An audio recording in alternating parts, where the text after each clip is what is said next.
जितनी भी माताएं एकादशी का व्रत करती, बहुत ध्यान से सुनना आज की कथा को।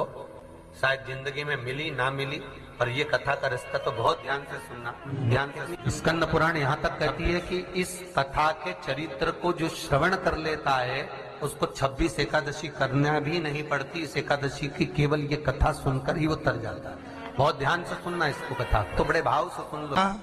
सबसे पहला नियम एकादशी व्रत का सबसे पहला नियम है कि आप जिस दिन व्रत करो उसके एक दिन पहले भक्ति का संचार इस हृदय में कर लो। भक्ति का संचार इस हृदय में कर लीजिए। जिस दिन आप व्रत करो, जैसे एकादशी का व्रत कर रहे हो तो दशमी के दिन शाम का समय जब आवे, रात्रि जब होने लगे, शाम का समय आवे और रात्रि का आप जब भोजन ग्रहण करो तो उस भोजन में कोई ऐसा पदार्थ ग्रहण मत करिए जिस पदार्थ के कारण आपकी एकादशी बिगड़ गया।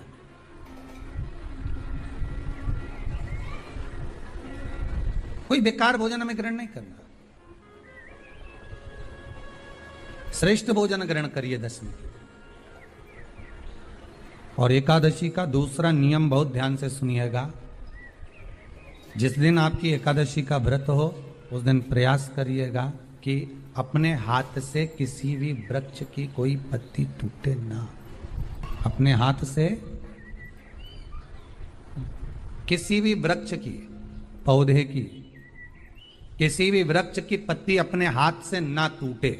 बहुत ध्यान दीजिएगा महाराज। एकादशी का ये दूसरा नियम है कि अपने हाथ से किसी पौधे की, किसी वृक्ष की, किसी डाली की कोई पत्ती टूटे ना। कितना सुंदर व्याख्यान कहा है, कितना सुंदर वर्णन है महाराज कि मात्र एकादशी का व्रत कर लेने पर, मात्र एकादशी का व्रत कर लेने पर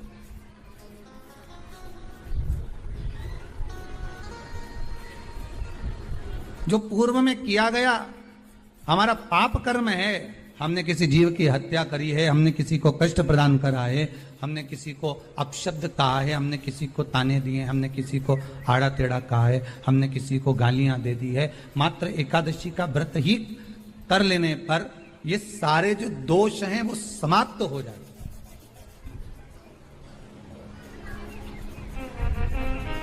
सारे दोष हमारे समाप्ति पर आ जाते।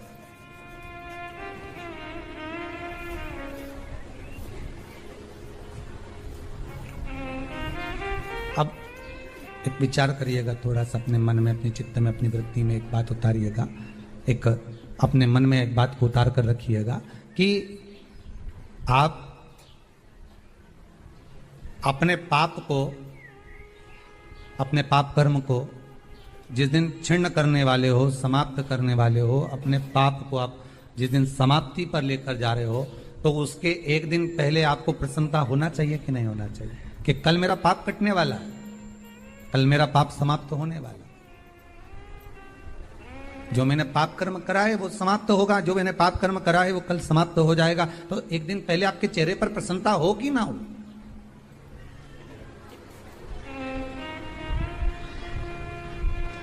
और चेहरे पर वो प्रसन्नता आपके आना चाहिए कि कल मेरा एकादशी का व्रत है, आज दशमी है, कल एकादशी का व्रत है, तो कल मेरी जब एकादशी का व्रत रहेगा तो मेरा ना जाने कितना कितना पाप, कितना कितना असत्य, कितना कितना झूठ, कितना कितना प्रपंच वो समाप्त हो जाएगा। इसमें मुझे प्रसन्नता हो, इसमें मुझे आनंदता हो।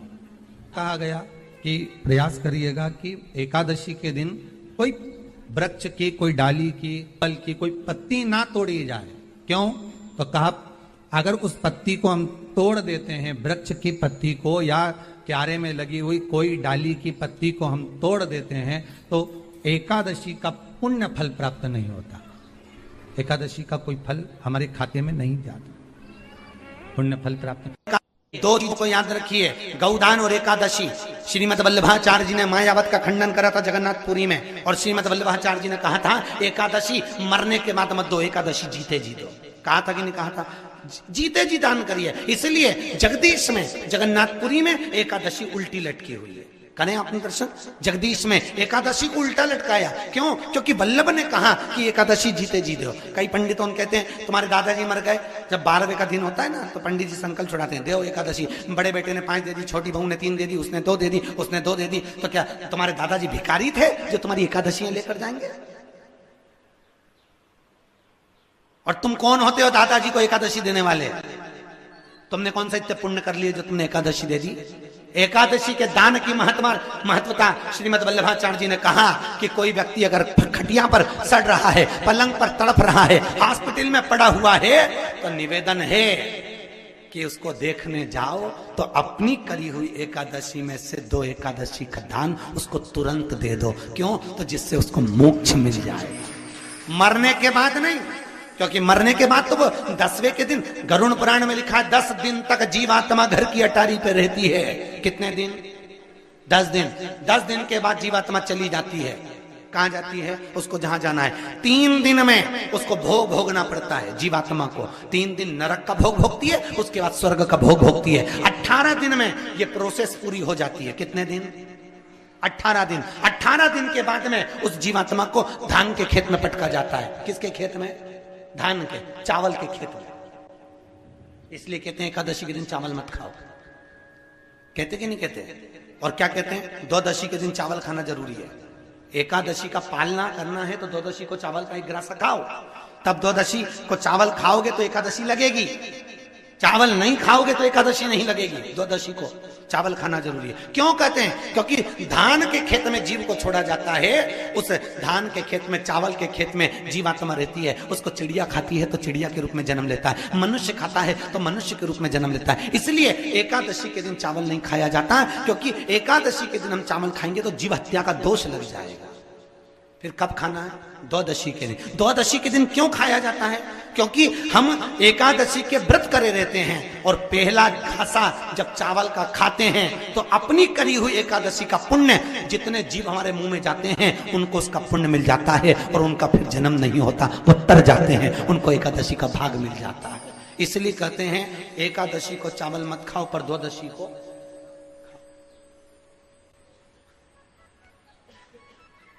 खाइए। 10 दिन तक जीवात्मा है, और आपने एकादशी कब दान दी? बोलो जम के। 12वें के दिन, 13वें के दिन आपने एकादशी का दान दिया, वो मिली उनको? अरे बोलो अच्छे से। कई तो अभी तक कर रही होगी, हमारे दादाजी के निमित्त की कर रहा है, कर ले। फिर वही वाली बात आ गई, गुलाब के फूल में पानी।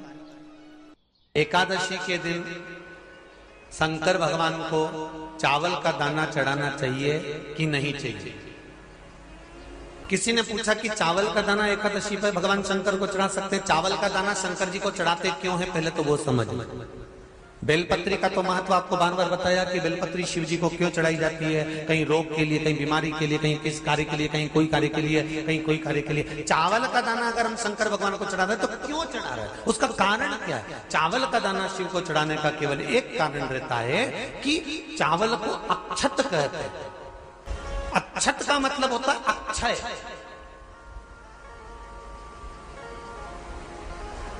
अभी हमारे यहां एक तिथि आने वाली है, अक्षय तृतीया। उसका मतलब क्या होता है? अक्षय, जिसका कभी क्षय ना हो। जब हम भगवान शंकर को चावल का दाना चढ़ाते हैं, जैसे बहुत ध्यान दीजिएगा महाराज, बहुत समझने वाली बात है, बहुत ध्यान से। चावल का दाना हमारे मस्तक पर तिलक करने के बाद पंडित जी क्यों लगाते हैं कि भगवान जैसा समय आज चल रहा है, आप पूजन कर रहे हो, पाठ कर रहे हो, दान कर रहे हो, पुण्य कर रहे हो, सत्कर्म कर रहे हो, भजन कर रहे हो, मेरा देव अधिदेव महादेव, मेरा नारायण, मेरा सत्यनारायण भगवान, मेरा राम जी, मेरा विष्णु जी, मेरा भागवत मैया, मेरी रामायण मैया।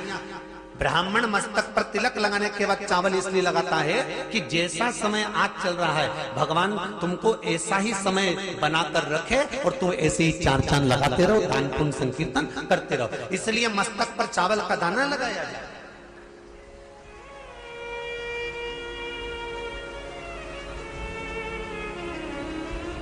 कोई मर जाता है, मरने के बाद जब तक पगड़ी नहीं होती तब तक माथे पर तिलक, चावल का दाना लगाया जाता है? जम के बोलो जरा। नहीं लगाते। किसी पंडित जी से पूछो, ब्राह्मण देवता से पूछो, ब्राह्मण देवता ये कोई मर गया, और हमारा तो नियम है कि हम सिर पे तिलक लगाते हैं, चावल लगाते हैं, या पंडित जी से हम तिलक लगवाते हैं, मंदिर जाते हैं तो मंदिर में जाके तिलक लगवा के हम चावल का दाना लगवाते हैं। क्यों नहीं लगाते? उसका कारण क्या है? जब किसी के मरने के बाद 10 दिन तक, 12 दिन तक मस्तक पर तिलक क्यों नहीं लगाया जाता? 10-12 दिन तक माथे पर तिलक या चावल क्यों नहीं लगाया जाता? उसका कारण है कि ये जो समय आया है, तुम्हारे यहाँ जो गमी हुई है, तुम्हारे यहाँ कोई मर गया है, तुम्हारे यहाँ किसी के प्राण छूट गए हैं, तो ब्राह्मण इसलिए तिलक नहीं लगाता आपको, इसलिए चावल का दाना नहीं लगाता कि ऐसा दिन भगवान अब ना लाए, इसको अमर ना करे, इसको अक्षय ना करे, इसको प्रबल ना करे।